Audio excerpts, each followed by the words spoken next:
അഞ്ചാം തലമുറ യുദ്ധവിമാനങ്ങളിൽ കരുത്ത് കാട്ടാനൊരുങ്ങി ഇന്ത്യൻ പ്രതിരോധം. രാജ്യത്തിന്റെ വ്യോമരംഗത്തെ കരുത്തെടുത്ത് കാട്ടി പ്രതിരോധ മന്ത്രിയുടെ ഓഫീസ്. തദ്ദേശീയമായി നിർമ്മിക്കുന്ന യുദ്ധവിമാനത്തിന്റെ ചിത്രം പങ്കുവച്ചിരിക്കുകയാണ് പ്രതിരോധ മന്ത്രാലയം. വ്യവസായ പങ്കാളിത്തത്തിലൂടെയാണ് എയറോനോട്ടിക്കൽ ഡെവലപ്മെന്റ് ഏജൻസി ഈ പരിപാടി നടപ്പിലാക്കാൻ ഒരുങ്ങുന്നത്. എയ്റോസ്പേസ് മേഖലയിൽ സ്വയം പര്യാപ്തത കൈവരിക്കുന്നതിനുള്ള ഒരു പ്രധാന നാഴികക്കല്ലായി മാറുന്ന AMCA പ്രോട്ടോടൈപ്പ് വികസിപ്പിക്കുന്നതിന് തദ്ദേശീയ വൈദഗ്ധ്യം, ശേഷി എന്നിവ പ്രയോജനപ്പെടുത്തുന്നതിനുള്ള ഒരു സുപ്രധാന ചുവടുവയ്പ്പിലേക്കാണ് രാജ്യം നീങ്ങുന്നത്. ഇന്ത്യയുടെ തദ്ദേശീയ പ്രതിരോധ ശേഷി വർദ്ധിപ്പിക്കുന്നതിനും ആഭ്യന്തര ബഹിരാകാശ വ്യവസായത്തെ ശക്തിപ്പെടുത്തുന്നതിനുമുള്ള ഒരു പ്രധാന ചുവടുവയ്പ്പാണ് advanced medium combat aircraft programme. ഈ മോഡലിന് കേന്ദ്ര പ്രതിരോധ മന്ത്രി രാജ്നാഥ് സിംഗ് ചൊവ്വാഴ്ച അംഗീകാരം നൽകി. പ്രതിരോധ മന്ത്രാലയം ഒരു ഔദ്യോഗിക പ്രസ്താവനയിൽ അറിയിച്ചതാണിത്. ഇന്ത്യയുടെ തദ്ദേശീയ പ്രതിരോധ ശേഷി വർദ്ധിപ്പിക്കുന്നതിനും ശക്തമായ ഒരു ആഭ്യന്തര ബഹിരാകാശ വ്യാവസായിക ആവാസ വ്യവസ്ഥയെ വളർത്തിയെടുക്കുന്നതിനുമുള്ള ഒരു പ്രധാന നീക്കമായി പ്രതിരോധ മന്ത്രി Rajnath Singh advanced medium combat aircraft program execution മോഡലിന് അംഗീകാരം നൽകി. വ്യവസായ പങ്കാളിത്തത്തിലൂടെയാണ് എയറോനോട്ടിക്കൽ ഡെവലപ്മെന്റ് ഏജൻസി ഈ പരിപാടി നടപ്പിലാക്കാൻ ഒരുങ്ങുന്നത്. എക്സിക്യൂഷൻ മോഡൽ സമീപനം സ്വകാര്യ പൊതുമേഖലകൾക്ക് മത്സരാധിഷ്ഠിത അടിസ്ഥാനത്തിൽ തുല്യ അവസരങ്ങൾ നൽകുന്നു. AMCA പ്രോട്ടോടൈപ്പ് വികസിപ്പിക്കുന്നതിനുള്ള തദ്ദേശീയ വൈദഗ്ധ്യം, കഴിവ്, ശേഷി എന്നിവ പ്രയോജനപ്പെടുത്തുന്നതിനുള്ള സുപ്രധാന ചുവടുവയ്പ്പാണ് ഇത്. എയ്റോസ്പേസ് മേഖലയിൽ ആത്മനിർഭരതയിലേക്കുള്ള ഒരു പ്രധാന നാഴികക്കല്ലായിരിക്കും AMCA വികസനഘട്ടം.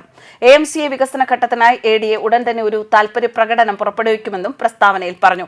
US തങ്ങളുടെ F-35 യുദ്ധവിമാനങ്ങൾ രാജ്യത്തിന് വിൽക്കാൻ പ്രേരിപ്പിക്കുന്നുണ്ട് എങ്കിലും തദ്ദേശീയ അഞ്ചാം തലമുറ AMCA പദ്ധതി സമയബന്ധിതമായി പൂർത്തീകരിക്കുന്നതിനായി ഇന്ത്യ അതിൽ സ്വകാര്യ മേഖലയുടെ പങ്കാളിത്തവും സജീവമായി പ്രോത്സാഹിപ്പിക്കുന്നു.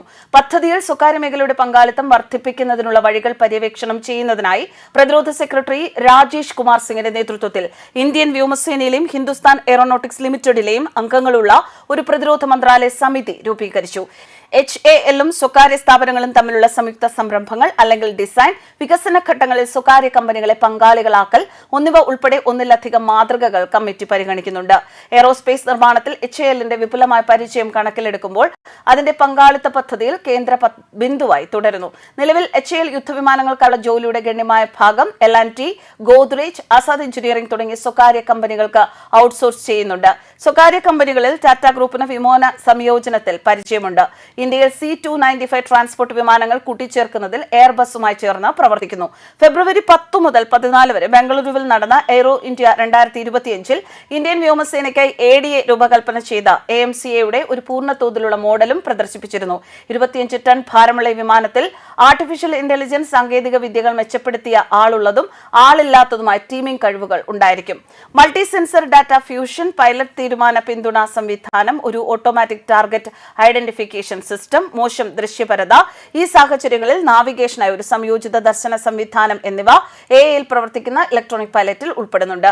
ADA അനുസരിച്ച് AI-യുടെ സംയോജനം AMCA-യുടെ പ്രവർത്തനശേഷികളെ ഗണ്യമായി മെച്ചപ്പെടുത്തും.